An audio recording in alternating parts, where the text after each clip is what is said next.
Paano nyo malalaman? Pag nakita nyo na may isang baby na nakarap sa cloth at na nakahiga sa sabsaban. Ganun lang kasimple yung unang Pasko. Kaya nire-remind tayo sa umagang ito na kung ang celebration natin ng Christmas ay pakomplikado na ng pakomplikado, bumalik tayo sa umpisa.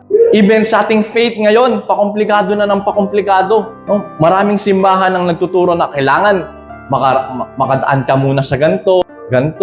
Ang daming level, ang daming stage bago ka maligtas. Nagiging komplikado na yung faith. Kaya ito yung nire-remind sa atin ng Panginoon sa panahon ng Kapaskuhan. Yung simplicity, simple lang. Nagpakita lang mga anghel sa shepherd, sa mga pastol.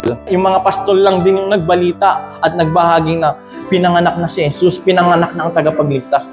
Napakasimple lang ng pangyayari ng panahon na yon.